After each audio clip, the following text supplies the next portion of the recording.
Please don't T-bone me, guy. Just trying to live.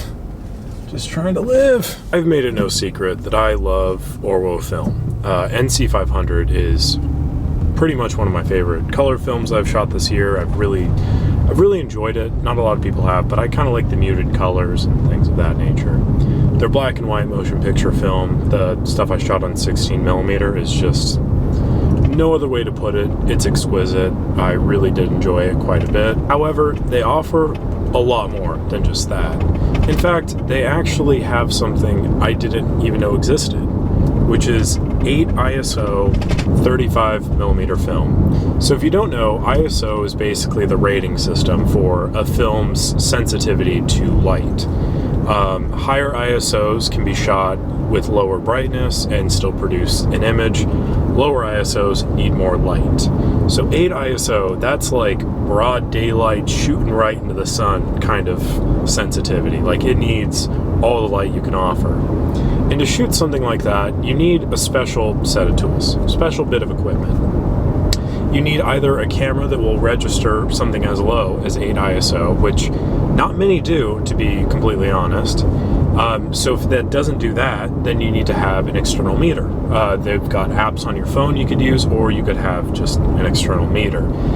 The app I use, I'll put down here. I don't know if it still exists because I've recommended to a bunch of people. They can never find it in the App Store. But just look up Light Meter and get one for free. I wouldn't pay for it if you can avoid it.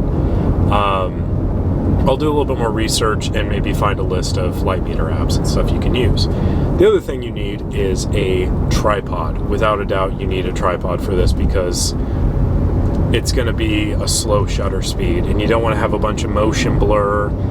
And the other thing I would recommend too is a shutter release cable.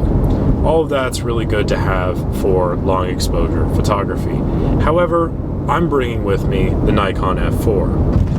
Now this camera is special because it does actually register, it does read all the way down to 6 ISO film, so I'm able to shoot this film with it without needing an external meter, which is great. And then I'm bringing a tripod because I drink way too much coffee to have steady hands, but I don't have a shutter release cable because I forgot, so hopefully it'll be fine. The thing I did not anticipate was today being as smoky as it is right now. I don't know what's going on. I know there's a fire somewhere.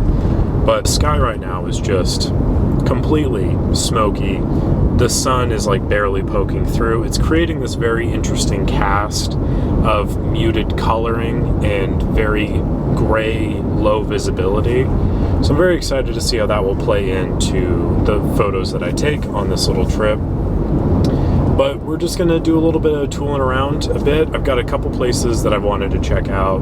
So I'm just going to see how it turns out, and hopefully I get some good pictures out of it, but if not, it'll be an interesting video. I've not shot film that's this slow, so that'll be a good experience. And also too, it's just nice to get out of the house because I've been cooped up for too long. So anywho, let's get back to the road, and I'll link back up with you guys in a bit if anything interesting happens.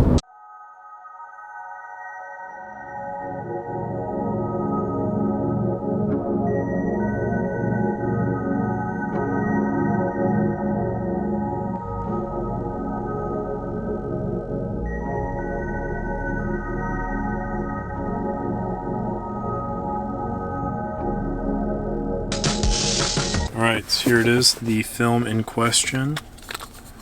So, got this nice look to it. PF2, ISO 8. Got our Nikon F4 with the 6.7 55 3.5 lens. So we're just gonna pop this. I've not shot this camera in a while, so I'm kind of excited about it. The film is yellow, which is something. But I just want to like point out the coloring that's going on is pretty insane due to the smoke. As you can see, yeah, that's pretty wild. But I saw this dumpster when I drove by, and there was just something about it that I kind of liked, so I'm gonna grab that real quick.